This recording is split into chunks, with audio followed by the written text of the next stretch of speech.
If we've spoken about the godly soul and its garments and what nourishes it, Torah study, and the garments, the mitzvahs that it wears, now we're chapter 6 talks about the animal soul. If you recall, at the beginning of the Tanya, the author of the Tanya, Rabbi Shneur Zalman Avliadi, spoke about two souls, the divine soul and the animal soul that everyone possesses. So now he's switching back to the animal soul. The animal soul is called the animal soul because it's animalistic. It's not necessarily evil, as we would call, for example, the Yetzer Hara, the evil inclination. The animal soul just has animalistic instincts. An animal, for example, can't control itself. If it wants to attack, it attacks. And that's the part of us that is very impulsive. An animal also wants worldly pleasures. That's the part of us also that wants worldly pleasures. So right now, we're switching back to the animal soul here on page 158, chapter 6. Does anyone want to read? Anyone? I'll read. Thank you, Margot. Go for it. Starting where it says commentary? Yes. Yes. Okay. The previous chapters. Okay. The previous chapters discuss the godly soul and its garments. Now, to complete the picture of the human soul, the author discusses the other side to the inner being of man, the animal soul, and its manners of expression in a person's life. The author opens his chapter by quoting Ecclesiastes 7:14. This opposite the other God made. The whole of existence is structured upon a correspondence between good and evil. Not only is good as a whole contrasted with the phenomenon of evil, but every element and detail in the world of good has its precisely corresponding negative. For evil is but a shadow, a duplicate, albeit a negative one, of good. Right. Just to elaborate on that a little bit. So everything was born, with dualities in this world. There's the good side and there's the bad side of everything. You see that also in the animal kingdom. You see that in vegetation. You see that almost everywhere. And that's because God is giving us the freedom of choice in this world to choose between good and bad, or life and death, as he calls it in Deuteronomy. And without that other side, we wouldn't have that choice to make. So in order for us to make that choice, to give us that freedom of choice, he creates that duality of good and bad. Now, this should, in a way, also strengthen us, because when we see negativity or when we see opposition, zelu matzeh, it's not, God forbid, to crush us, but it's to show that we are in the right path. It's like the story with the Lubavitcher Rebbe again, that of this guy of one of the miftzas, that's what they were called, one of the operations, that's the literal translation, that he launched. I think it was the operation of tefillin. We asked everyone to put on tefillin, until today you can see this miftzah, this operation continuing on in all sorts of street corners in the world and places where you have people asking others to put on tefillin. At the very beginning, it went very smoothly and it was accepted very well. I think it was in 1967, before the Six-Day War. And he launched this operation because of the statement in the Talmud that says that when they will see, the nations of the world will see the tefillin on you, they will have fear towards you. And he said that one of the ways to combat the enemy that was about to attack us in 1967 was to impose fear, and that can be achieved through tefillin. So he launched that operation. And the point is that it went very smoothly at the beginning. And after a while, there was someone who started this opposition to this movement. And they asked the Lubavitcher Rebbe, how do you feel about this? Someone's opposing this. It was someone quite dominant in the quote-unquote Orthodox world. And the Lubavitcher Rebbe proclaimed that until now I was a little bit worried because it went so smoothly. So maybe it wasn't such a good thing after all to do. But now that I have a position, it means that it's something that's quite positive. I stand for Kedusha, I stand for holiness. Now that I see that there's a position, I see that it's something that's worthwhile. But I'm saying that it's true for everything in life. Whenever there's a challenge, it points, in fact, to the other part. that you're standing for that good part, and the challenge is standing for the opposite part. If there was no challenge, maybe you're not standing for that part that King Solomon is referring to. Maybe it's neutral what you're doing. But if there's opposition, that means it's good. So it's important to remember this verse and this idea, especially when we face challenges, that very often it's just a sign that there's tremendous holiness that you stand for. We say that about Jerusalem. Jerusalem itself is the holiest city in the world. Maybe that's why it's the most contested city in the world. And that's why maybe also there's what's called the Jerusalem syndrome, where people go to Jerusalem and they think that they're the Messiah. It's a veritable syndrome that exists. And that again is because whenever there's a lot of holiness, there's opposition to it. And it's true, I think, in every sphere in this world. So just as there is the godly soul, there's also the animal soul that stands opposite it. But as you can see, I can't be talking too much today, so I want to hear your voices, especially that it's a fast day today. I can't even drink. Go ahead, Ronnie. Unmute, Ronnie. Yeah, you're on mute. Earlier, you mentioned the use of choice, that we have choice. Yeah. And so my question about choice, is it important that we know why we choose or that we just choose? How important is the why? And what is the why? Great question. And for your 100-point bonus question, once you answer the first two, I'll give it to you. So I think it's more important that we make the right choice, whether we know the why or not. At the end of the day, it's our actions that will make that impact.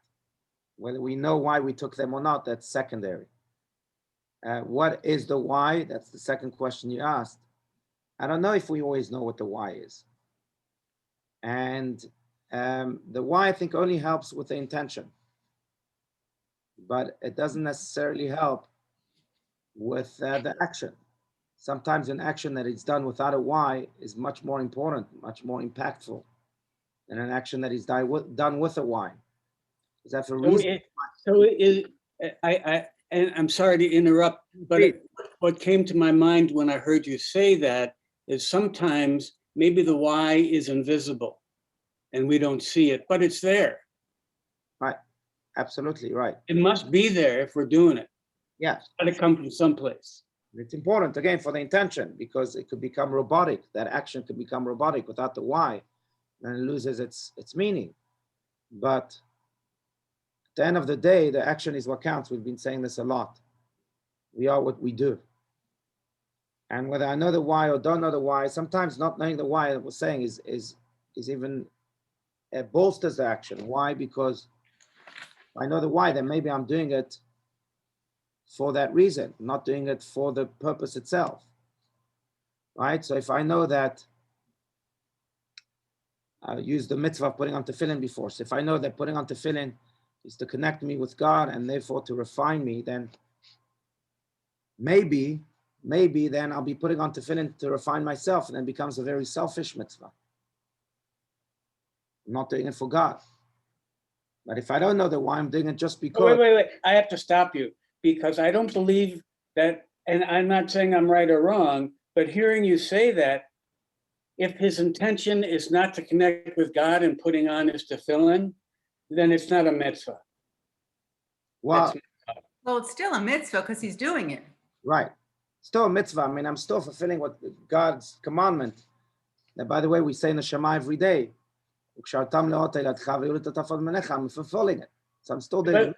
But it also says with all your heart, with all your soul, with all your might. That's the love. That's the first part. That's not. And so if you're not putting on tefillin with those thoughts in mind, then I'm still doing a mitzvah. Anyway, I'm with you. I hear you. Yeah. And there's, No, for sure. But I'd say it's like a relationship, right? If I do things just because, I buy flowers just because. So I'm still doing the mitzvah. If I give charity just because the poor man is still being fed. So mitzvahs are still being mitzvahs. Right. And inside you, whether you want to say them to anybody or not, that you just did something good for somebody else. Right. Fine. And it makes you feel good because you did it. Right. Right. But it shouldn't stop me from doing the mitzvah. That's the point. If I don't know the why, if I don't feel it, still. Okay. I'm with you. I'm with you. Yeah. Anyhow, so, and sometimes you have that challenge, right? Going back to the point that we were making. That specifically is, it's, you know, I don't want to go into a whole other field, but we believe, I mean, the vast majority of Kabbalists believe that in reincarnation. It's not just the Buddhists who believe in it. Judaism also believes in reincarnation, that souls are reincarnated. Now, they are reincarnated with the purpose of fulfilling a mission that we weren't able to fulfill in a previous life. How can we know what this mission is? So the Kabbalists tell us that the weaknesses that we experience in life usually point to that which we did not fulfill in a previous life. If I have a weakness in a certain area, it means that I have to fix that area, because God is not going to make it easy for me in this world. If the purpose is to repair that which I needed to do in a previous life.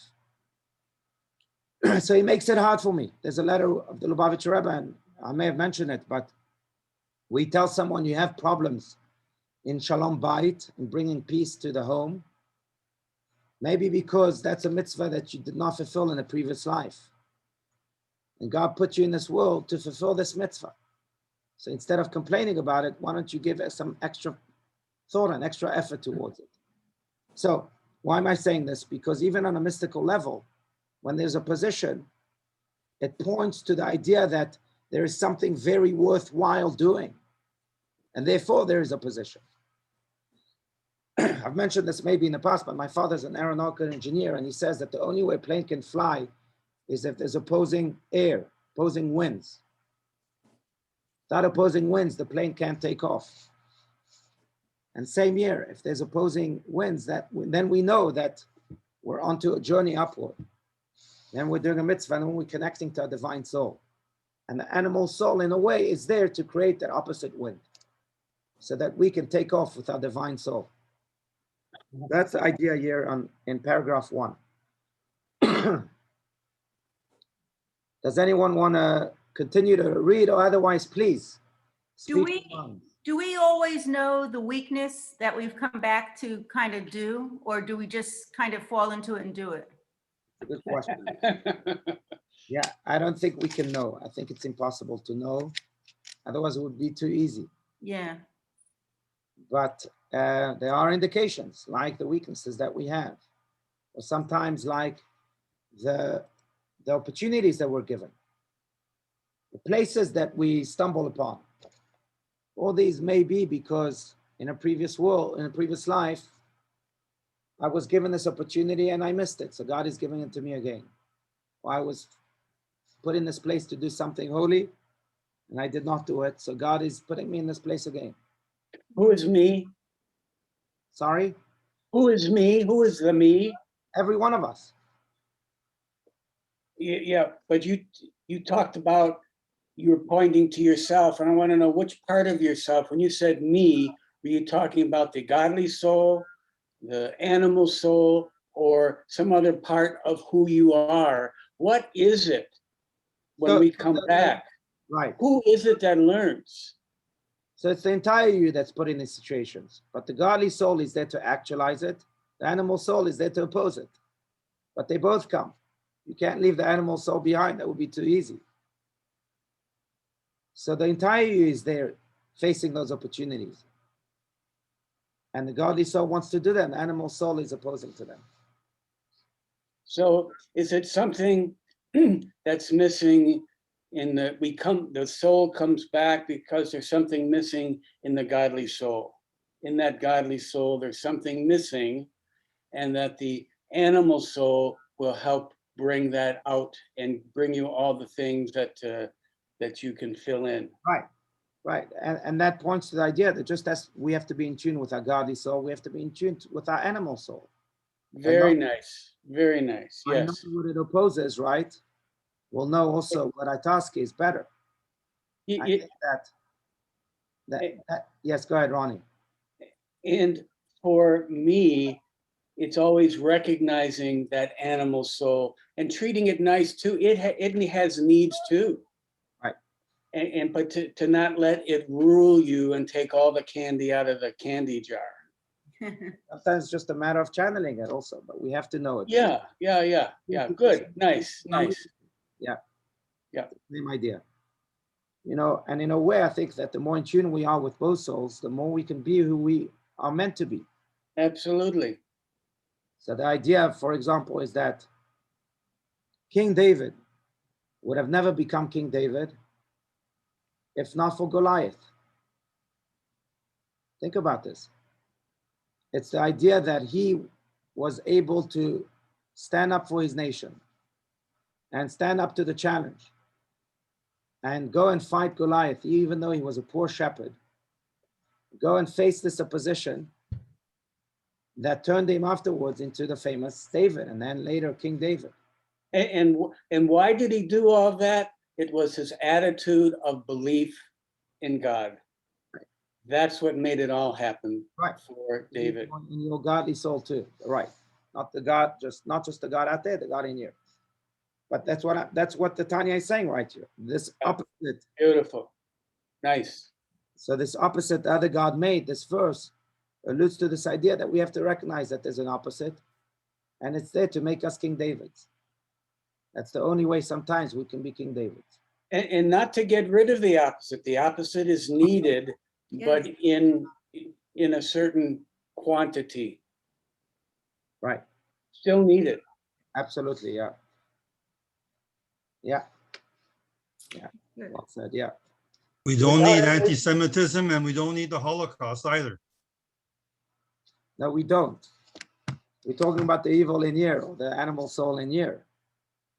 Absolutely, we should those should be eradicated completely. But regarding the negativity in here, I say it's like vaccines. Vaccines are made of the same source of the disease, but in very small quantities. So it creates antibodies and it makes the animal soul really bolster the divine soul. Spiritual vaccines. Everyone has different vaccines. Some have Pfizer, some have Moderna, some have Johnson & Johnson. Same here. Everyone has different negative souls, or animal souls, really, I should say. Rabbi, Yes. you mentioned King David, so and the story of Goliath, of course, but there's also another story that speaks to the unchecked animal soul, the story of Bathsheba. Right. And is that an example of an unchecked animal soul, or is there something else in that story? Right. Yeah, with Bathsheba. So Absolutely. yeah, absolutely. I mean, there's certainly even King David himself composed a whole psalm, Psalm 51, that speaks of that weakness that he had. On the other hand, there's this perplexing Talmudic statement that says, "Kol haomer David chata eino ela toeh." That whoever says that King David sinned is mistaken. So from King David's perspective, it seems like it was indeed an unchecked animal soul. I mean, the proof is that he himself asked for forgiveness and wrote a whole psalm about it. On the other hand, maybe the Talmud is trying to tell us, don't judge another person until you actually, fill his shoes. You don't know. You never know. And the ethics of our father says this. Al tadun et adam ad shetagia limkomo. Do not judge a person until you reach his place. And the Talmud adds, and you'll never reach his place. So never judge. That's good. I'm on the computer right now, Mommy. Okay. Shmuel, you wanted to say something? No? Just that was the whole purpose of the prophets, is to let them know when they had stepped off base, when they weren't acting and with the in a godly way. That's why Natan, poked David in the chest, told him a little story. David figured it out, fell on his face, and here we are talking about it. That's all. True. That's a powerful story. Yeah. He didn't have to bring a sacrifice, which is telling, and how he gained the forgiveness from God. You don't have to bring a sacrifice. It's your internal self, your heart, Right, falling on your face. yeah. But he approached But that as a sin. That was the beauty of the prophets and the kings. When they kept them in check. Right. The priest had their role. It was a interesting, pretty instructive community set up like that. The way our Oh, very good. Well said. But I think that also is the nature of the tzaddik, going back to this big idea, and that is that Sheva Yipol tzaddik v'kam, as it says, that a tzaddik, righteous person, can fall 7 times, but after each and every one of those falls, he gets up, he rises up, and the verse continues, V'rasha yipol be'echat. A wicked man falls and he doesn't rise up, falls once, and that's it, he stays fallen. The idea of a tzaddik is that he may slip, yet he finds the strength to rise up each and every time.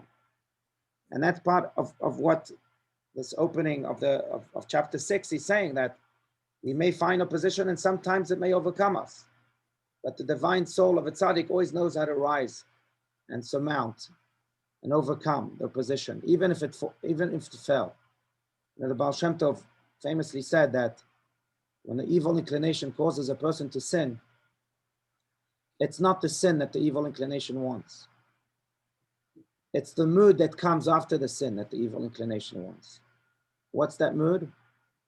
A mood of depression, a mood of beating yourself up, a mood of being falling. And when you're in the mood, it's very hard to rise up. But theoretically, if one were to sin and rise up immediately without falling into that mood, just by rising up, he would overcome that evil inclination. Because what is that mood? What is that mood? Well, that's what I'm saying. The mood of you. Everyone feels guilty after sin, no matter what sin. So it's not guilt. Let's pull all the things. It's not. What are the things it is? What are the things the mood is? That's my question. Right. A mood of self-guilt, a mood of depression and sadness that comes because of this guilt. And generally a mood of, God, I'm the worst. I'll never get up from this again. So that's the negative side. That's the one side. The other side is the positive side. Right. The Yetzer Tov, the Yetzer Ra. What's the Yetzer Tov side? What are the good things that mood makes us feel?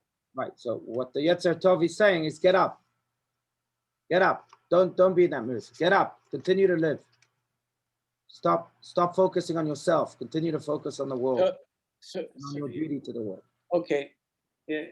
Interesting conversation, not for this, not for your class. But I'd love to continue the conversation. There's so much more, a discussion, not right or wrong, but discussion. Right, absolutely. Yeah.